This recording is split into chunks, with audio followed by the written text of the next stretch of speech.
Saludos, esta es una traducción al español de un mensaje o sermón predicado por el hermano pastor David Keeling el 16 de junio de 2019. El mensaje se llama Una visión de la eternidad.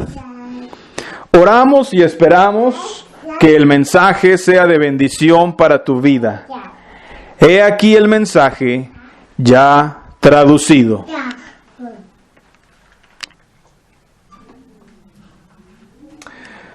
Buenos días, extiendo los saludos en el precioso nombre de nuestro Señor y Salvador Jesucristo. Vamos a orar a Él. Padre, venimos ante ti esta mañana dándote gracias por tu amor, misericordia y bondad. Gracias por todas las promesas que tú nos has dado, Señor. Pedimos tu ayuda el día de hoy al abrir tu palabra, Señor. Nos ayudes a obtener un vislumbre, aunque sea de la eternidad, Señor. Llénanos de tu Espíritu Santo, de tu sabiduría y de tu entendimiento, Señor. Ayúdanos a serte fieles. En el nombre de Jesús.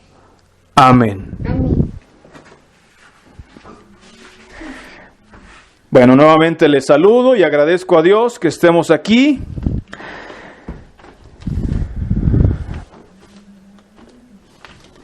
Quiero que esta mañana comencemos, por favor, en el libro de Apocalipsis, capítulo 12. Apocalipsis, capítulo 12, versículo 11. Un versículo que citamos con cierta frecuencia. Quiero leer solo ese versículo de todo el capítulo y después continuar con algunos pensamientos. Tiene un poco de relación con la lección de los muchachos de esta mañana.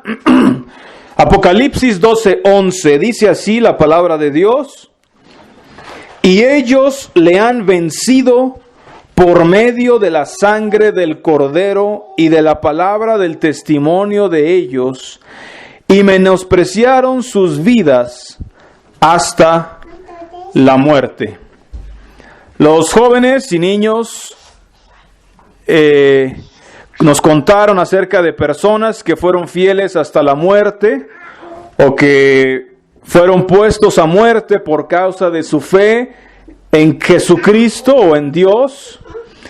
Hay mucha gente que piensa que eso es como un poco grotesco, como que es deprimente, desanimante, como que es algo feo pensar en eso, pero en realidad, bajo la perspectiva cristiana, es algo glorioso que haya existido gente de carne y hueso a lo largo de la historia que pisó este mundo, que aunque el mundo les lanzó ataques fuertes, ellos alcanzaron a ver algo mucho más precioso y preciado que esta vida terrenal. Vieron un vislumbre de la eternidad.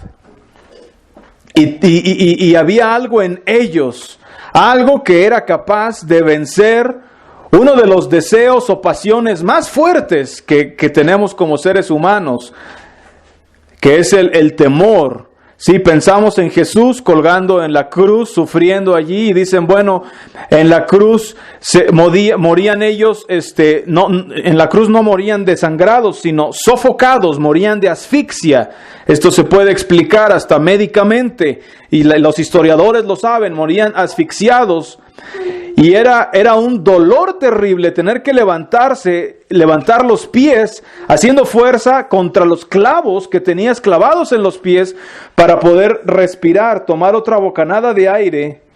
Y era un dolor aplastante, ¿sí? Y aún así el deseo de vivir, el instinto de autopreservación es tan fuerte en el ser humano y en la naturaleza humana que aún con todo el dolor se esforzaban por seguir respirando en esa situación, ¿sí?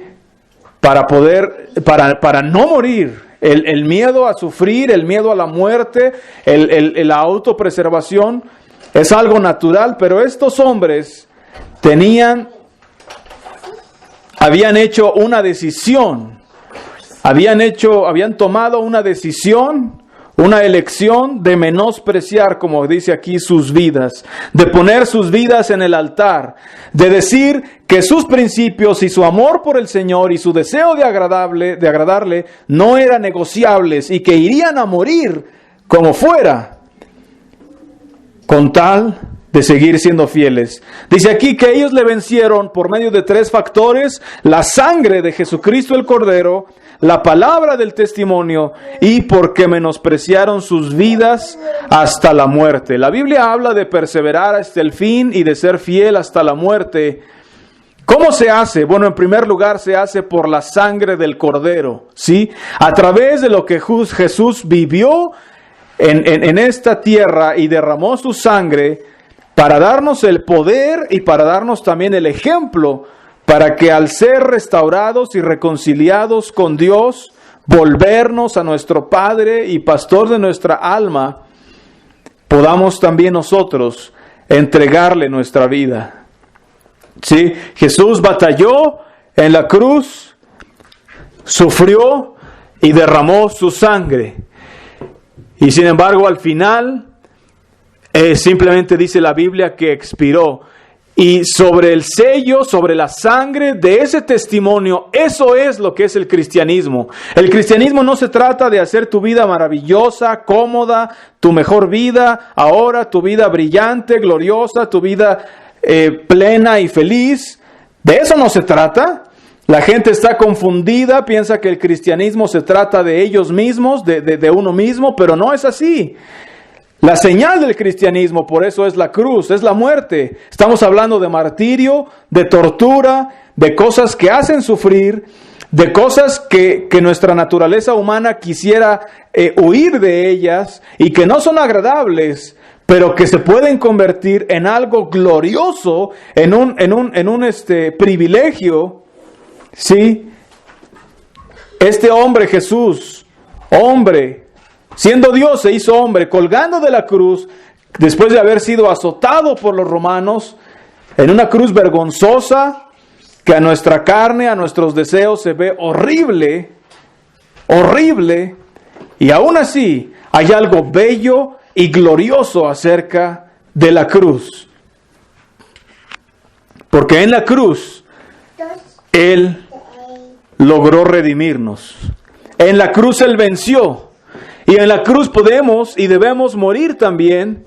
Entonces no necesariamente nos gloriamos en lo grotesco o en el sufrimiento en sí mismo, sino que nos gloriamos, como dicen Hebreos, en el gozo puesto delante de eso. Es decir, en lo que viene al futuro. Sí, por eso podemos menospreciar o tener en poco o despreciar el sufrimiento, porque nuestros ojos ven más allá del velo de la carne, del velo de la vida terrenal, y podemos poner los ojos en la eternidad. Recuerdo que en alguna ocasión estaba leyendo un libro acerca de un predicador metodista, y él dijo que su testimonio era que él veía la eternidad en todo lo que hacía, en su vida, siempre, en todo lo que le rodeaba. Él tenía un ojo en la eternidad.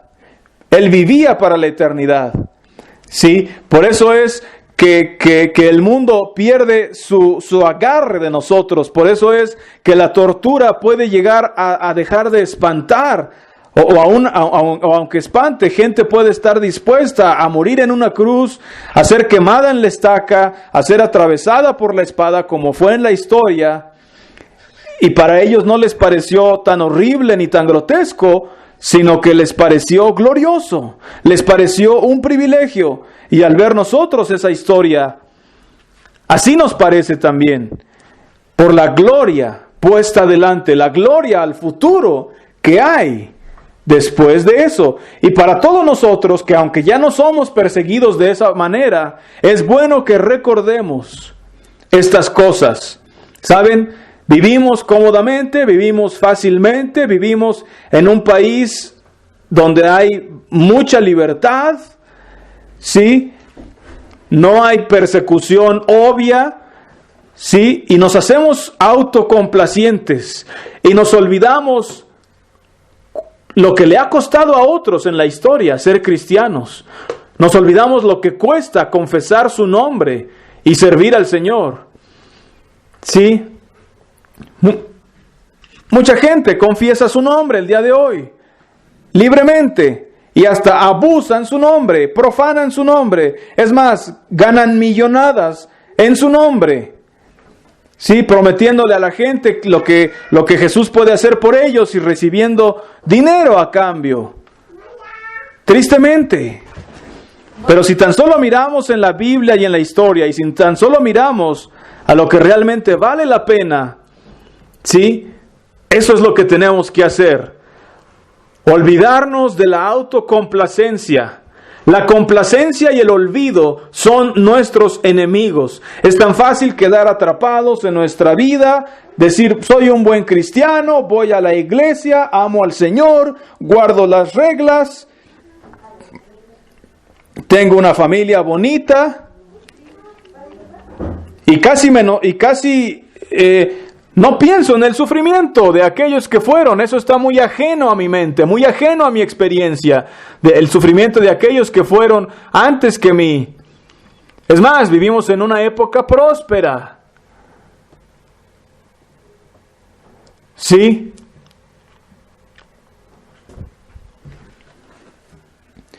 Es más, a veces hay gente cristiana que aunque no creamos en la doctrina de la prosperidad, a veces vemos hermanos que no prosperan, que les va mal económicamente, que están mal, y pensamos, bueno, ¿por qué será así? ¿Sí? Y como el mundo tristemente nos ha enseñado a que si te va mal es porque tú estás mal, ¿verdad? No debemos pensar así. Aprecio lo que dijeron los jóvenes, una reflexión. ¿Cuánto has tenido que sufrir por ser cristiano? ¿Cuánto te ha costado ser cristiano? Esa es una buena pregunta. Si no te ha costado mucho, pues, ¿qué tan real? ¿Qué tan profundo es? Tristemente, otra cosa es que yo diría que el 90% del sufrimiento es autoinfligido. Es autoinfligido. Hay muy poco sufrimiento puro. Sí, así le llamo sufrimiento puro. Cuando alguien sufre porque de verdad ama al Señor, es un sufrimiento puro, pero también hay gente que se mete en situaciones para tratar de hacer el papel de mártir, se mete en problemas solo para poder gloriarse o enorgullecerse de sí mismos. Así no es el sufrimiento. El sufrimiento es sufrimiento. No hay orgullo en ello, no hay algo glorioso en ello. Cuando algo te pasa, que algo malo, y lo único que estás intentando es hacer en la luz, es andar en la luz y caminar el camino que está justo frente a ti, y la gente te odia y trata de decirte, espera un minuto, deja esto, estás loco, ¿sí? ¿Por qué no alcanzas a mirar? Sí, están peleando en contra de ti, están molestos, y es más, planean cómo derribarte, ¿sí? Cuando lo único que estás tratando de hacer es hacer lo correcto, ¿sí? En ese momento no te sientes orgulloso de que, estoy siendo perseguido, qué buen cristiano soy, qué glorioso suena esto, voy a ser una estrella cristiana, voy a ser un rey en el cielo, voy a estar allá arriba con mi corona junto a Jesús. No es lo primero que te viene a la mente. Piensas, ¿qué está pasando aquí? ¿Seré un tonto? ¿Estaré mal? ¿Por qué es tan difícil? ¿Por qué están haciendo esto ellos? ¿Por qué me dan la espalda? Y anhelarías que ellos simplemente lo entendieran y alcanzaran a ver lo que tú ves.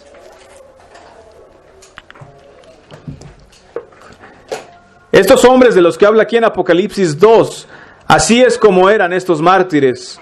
Esteban, el primer mártir del Nuevo Testamento, le tiraron piedras, lo apedrearon. Él no estaba pensando, hoy sí estoy ganando algo, hoy sí me voy a llevar mi corona. Él estaba diciendo, Señor, perdónalos porque no saben. Señor, no les tomes en cuenta este pecado. Él no estaba pensando en sí mismo. ¿Por qué? Porque pensar en uno mismo no es la manera de menospreciar tu vida hasta la muerte. Si estás pensando en ti mismo mientras estás siendo martirizado, estás perdiendo todo de vista. Es de lo que habla 1 Corintios 13 cuando habla del amor, el capítulo del amor, y dice que aun si entregare mi cuerpo para ser quemado y no tengo amor, de nada me sirve. ¿Sí? Es posible ser un mártir, pero si te amas a ti mismo, de nada vale, es lo que está diciendo el apóstol Pablo, porque el amor no se trata de uno mismo, sino de perder nuestra vida para poder hallarla. Y se trata de otros. Hay gente que está sirviendo al Señor solo por temor. Y van a hacer muchas cosas religiosas, justas, van a sufrir con tal de salvar su vida, o su alma, o su orgullo, o su reputación, o algo. Y no saben nada acerca de perder su vida y encontrarla, porque solo están tratando de salvar su vida, de autopreservarse, aún a través de la religión. Pero aquellos que sí le vencieron por la sangre del Cordero. Después dice, por la palabra del testimonio de ellos. Pensemos en esto, la palabra del testimonio de ellos. Cuando Jesús resucitó de entre los muertos y vino a sus discípulos y se volvió a mostrar a ellos, muchos dudaban, incluyendo a Tomás, el incrédulo. Sí, y entonces Tomás ese día por fin encuentra a Jesús y Jesús le dice, aquí pon tu dedo en los hoyos de mis heridas y mete tu mano en mi costado, sí, donde le clavaron la lanza, para que creas, no seas incrédulo sino creyente. Y el apóstol le dijo, Señor mío y Dios mío.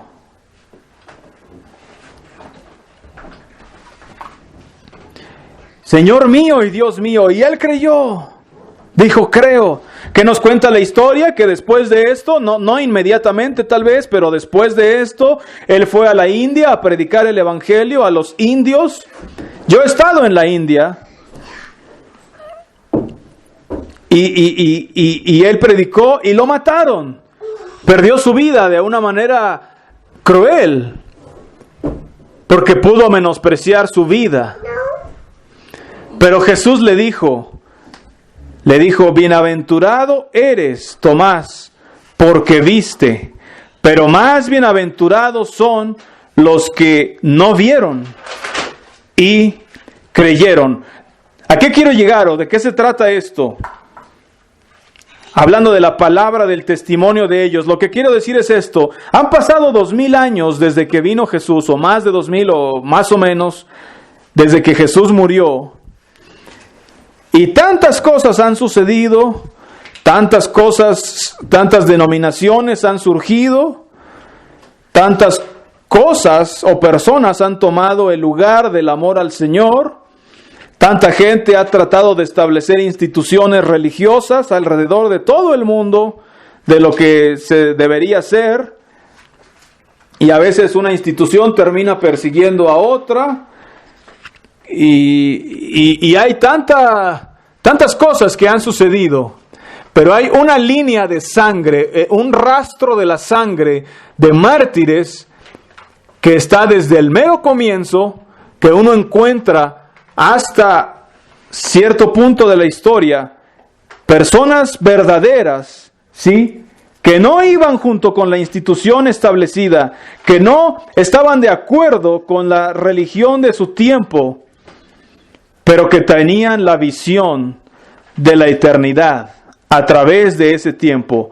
Y bienaventurados son esos hombres que no vieron a Jesús, pero que todavía pudieron, y hoy podemos creer y ver un vislumbre de la eternidad. Sí.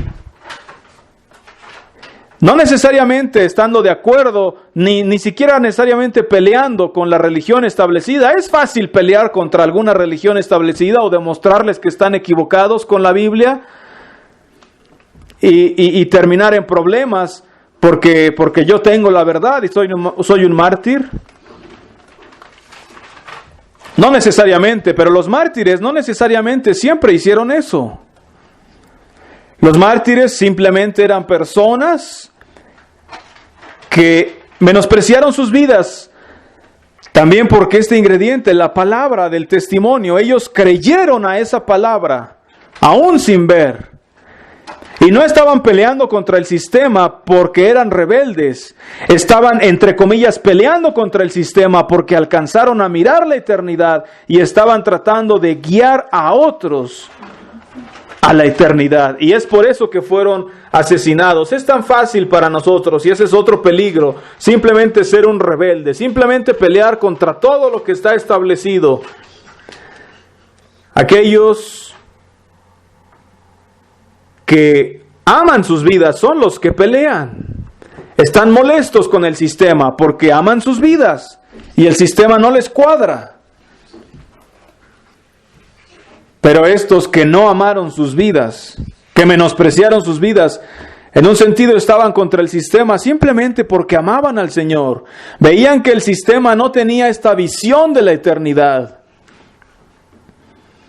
Podemos salir a predicar y provocar un disturbio. Podemos salir a predicar y provocar muchas cosas. Es más, podemos predicar afuera de una iglesia denominacional o de una religión establecida, de una institución, de un templo, no sé, y van a empezar a pelear contra nosotros, a discutir, quizás hasta llamar a la policía. Pero no se trata de esto. Y sí, hay un tiempo para eso. Hay un tiempo para señalar el pecado, señalar el error. No estoy diciendo que no lo hagamos, pero lo que estoy diciendo es que no intentemos hacernos mártires solamente por serlo. El enfoque debe estar en mirar a la eternidad y menospreciar nuestras vidas. Dice, por medio de la sangre del Cordero y la palabra del testimonio de ellos. Y en esta versión, el tercer punto que dice menospreciaron sus vidas hasta la muerte, en esta versión dice, y no amaron sus vidas aun cuando fueron enfrentados con la muerte. Hoy en día, la persecución tal vez no va a lucir como tú esperas o como en la historia. Sí, la persecución tal vez no vamos a ver a alguien colgado en la cruz o en la estaca o con una espada o ahogado, pero la persecución puede llegar a ser y es tan real para el hombre que ama al Señor y alcanza a ver la eternidad como aquellos de aquella época. ¿Por qué? Porque la luz y las tinieblas no pueden morar juntos. Y aún en medio de una situación de libertad, en medio de una situación pacífica, podemos andar en la luz y vamos a ser odiados por el mundo. Y cuando digo odiados, no necesariamente van a decir cosas tan feas en nuestra cara. Es más, a veces los que nos odian van a decir cosas bonitas en nuestra cara. Pero van a estar simplemente planeando cómo arrebatarnos, cómo derribarnos y cómo arrebatarnos esta visión de la eternidad. Hay iglesias que si no estás de acuerdo con sus reglas te excomulgan. Es más, borran tu nombre de un libro que tienen de membresía. Yo he dicho, hace unos 400 años, o más bien una vez, cuando una de estas denominaciones me excomulgó y después uno de ellos me llamó por teléfono, yo le dije a esta persona, le dije, hace 400 años, en vez de estar hablando conmigo, estarías hablando con un montón de cenizas. Porque la iglesia tenía el poder de la espada para respaldar su excomunión. Y es lo mismo hoy en día. Solo porque una iglesia no tenga el poder de la espada o no tenga el poder de matarte, no quiere decir que no es lo que han hecho en sus corazones. Decidieron deshacerse de la luz, decidieron deshacerse de esa persona que veía más allá de su institución y que veía la eternidad. Una persona que está viviendo para la eternidad. Aquel que persevere hasta el fin, éste será salvo. Aquí está el cómo. En este versículo nos da un resumen de cómo perseverar hasta el fin.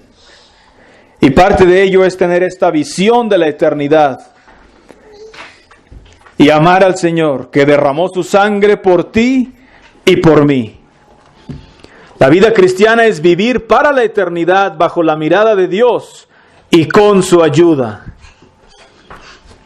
Jesús dijo, si me aman, guarden mis mandamientos. Y entonces hay gente que sí guarda los mandamientos, creyendo que solo por eso aman al Señor. Pero el amor al Señor es mucho, mucho, mucho más profundo que eso. Sí, si le amamos, guardaremos sus mandamientos. Pero hay una gran cantidad de gente falsa que dice amarle y que incluso guarda sus mandamientos o algunos de sus mandamientos, pero en realidad no le aman. Cuando Jesús habló con Tomás, y dice la Biblia que sopló, después de que habló con Tomás el incrédulo, dice la Biblia en Juan, el Evangelio, que sopló sobre ellos y les dijo, recibid el Espíritu Santo. Solo con el Espíritu Santo es que podemos tener una visión de la eternidad. Sí, Jesús dijo, yo me voy a ir, pero voy a mandar al Consolador, ¿sí? Entonces, en esa época que no había venido el Espíritu Santo, tenían que meter su mano al costado de Jesús para poder creer. Pero una vez que Jesús mandó a su Espíritu Santo, aún hoy, 2000 años después, puede haber gente que con tan solo escuchar la palabra de Dios, que tan solo escuchar, a veces algunos sin saber leer o solo leer, el Espíritu de Dios les habla y dicen, hay algo allí, hay algo más importante que vale la pena que esta vida, hay una eternidad. Y es por eso que aún hoy después, muchos años después, puede haber gente que ve la eternidad. Hay gente que con la Biblia forma una nueva religión, tuerce todo y todo. Pero si el Espíritu Santo está allí, si el Espíritu de Dios está respaldando, el Espíritu Eterno está respaldando la palabra y nos alineamos en armonía con Él, va a darnos esa visión de la eternidad. Cuando amamos a Dios con todo el corazón, es menospreciar nuestra vida hasta la muerte. Y podemos amar a nuestro prójimo también.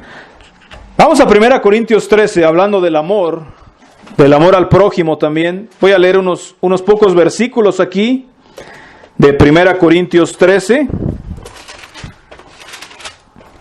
desde el versículo 1, dice así el apóstol Pablo, si yo hablase lenguas humanas y angélicas y no tengo amor, vengo a ser como metal que resuena o címbalo que retiñe.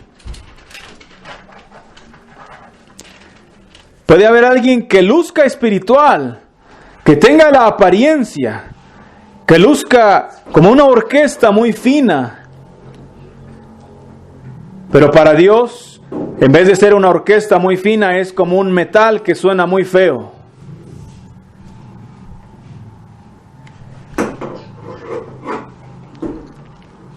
Hay ministros que ganan una fortuna sabiendo cosquillar los oídos de sus oyentes.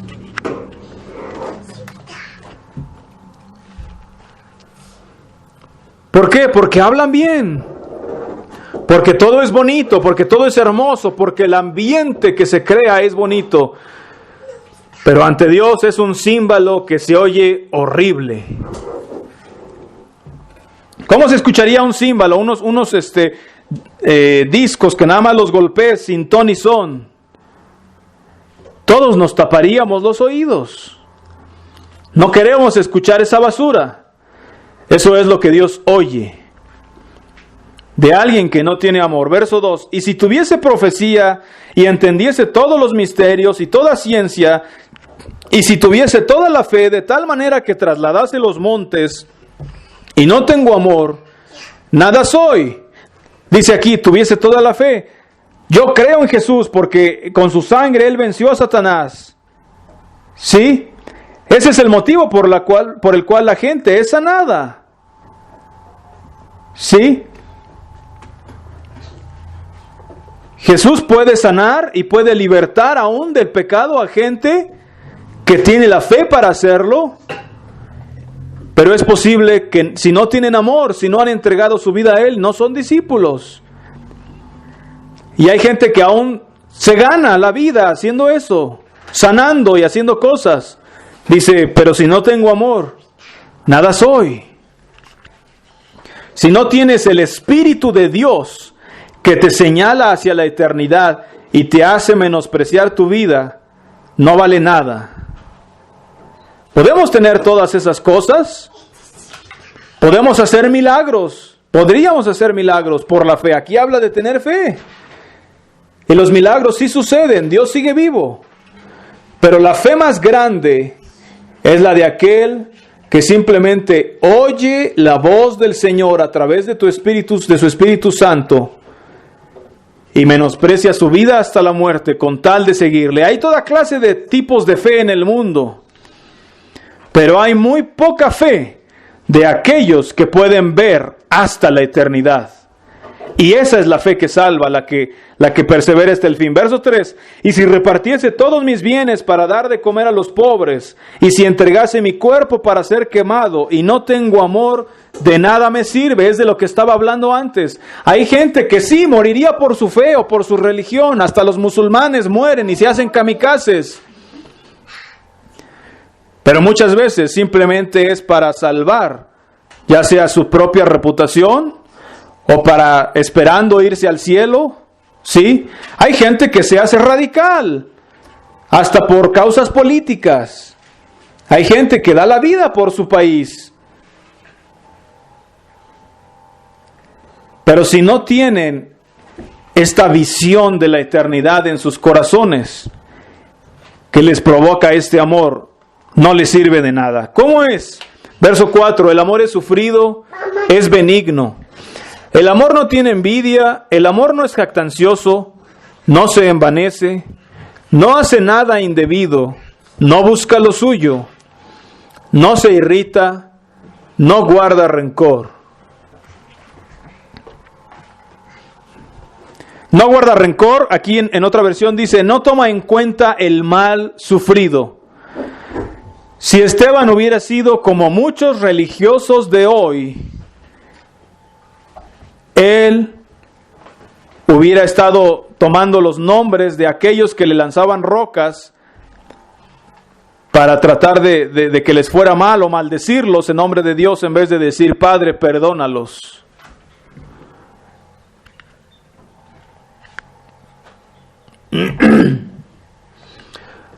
Pienso que de eso habla, o a eso se refiere Jesús cuando dice, a quienes remitiereis los pecados les son remitidos, y a quienes les son retenidos también. O sea, los santos tienen o tenemos el poder de liberar, y lo que hagamos en la tierra será en el cielo. ¿Sí? Y más que nada el punto es que si un hombre puede perdonar a otro hombre, ¿cuánto más no será el amor y la grandeza y el poder de Dios para perdonar? Dios nos ha dado ese poder. Así como Dios puede perdonar, también nosotros. No entiendo todo ese versículo de retener los pecados y todo lo que quiere decir, pero entiendo que si Dios puede perdonar, está tan lleno de misericordia y de amor, podemos hacerlo también. Seguimos leyendo, verso 6. No se goza de la injusticia, mas se goza de la verdad. Todo lo sufre, todo lo cree, todo lo espera, todo lo soporta. El amor nunca deja de ser, pero las profecías se acabarán y cesarán las lenguas, y la ciencia acabará. Porque en parte conocemos y en parte profetizamos. Mas cuando venga lo perfecto, entonces lo que es en parte se acabará. Cuando yo era niño, hablaba como niño, pensaba como niño, juzgaba como niño. Mas cuando ya fui hombre, dejé lo que era de niño. Ahora vemos por espejo oscuramente, mas entonces veremos cara a cara. Ahora conozco en parte, pero entonces conoceré como fui conocido. Y ahora permanecen la fe, la esperanza y el amor. Estos tres, pero el mayor de ellos es el amor. Y ellos le vencieron por la sangre del Cordero y la palabra del testimonio de ellos. Y porque, ¿cómo fue que amaron a Dios y a los demás? Porque no amaron sus vidas. Porque menospreciaron sus vidas hasta la muerte. Que el Señor nos ayude a tener esa visión de la eternidad, ahora mismo, cuando la necesitamos. O simplemente podemos seguir yendo a la iglesia cada domingo, atravesar toda la mecánica, guardar las reglas, ser gente buena, ser muchachos decentes, ayudar por aquí y por allá, hacer toda clase de cosas buenas que luzcan bien. Pero si no tenemos ese amor por el Señor, ese amor por el prójimo, y nuevamente no estoy hablando de un sentimiento romántico y burbujeante. El hijo que le dijo a su papá, no Señor, no voy, pero al final fue arrepentido, ¿verdad? A veces el amor no sale tan natural, pero al final tomas la decisión de amar. No solo por miedo a meterse en problemas con su padre, sino porque amaba y respetaba a su padre, aunque no entendía todo. Voy a hacerlo. Ahí es cuando el amor entra en vigor. Ahí es cuando el amor supera nuestro razonamiento y nuestros sentimientos. Ahí es cuando el amor supera y se hace como un niño que dice, que cree sin ver, y que dice, no importa lo que me cuestes, no importa lo que me cueste, simplemente voy a hacerlo. No estoy tratando de hacerme el héroe o de ganarme un nombre o una fama. Lo voy a hacer por la sangre que Él derramó en la cruz y porque creo en esa palabra. Y porque por ello, al creer esto y ver la eternidad, dejaré de amarme a mí mismo hasta la muerte. Que Dios les bendiga y que Dios bendiga su palabra.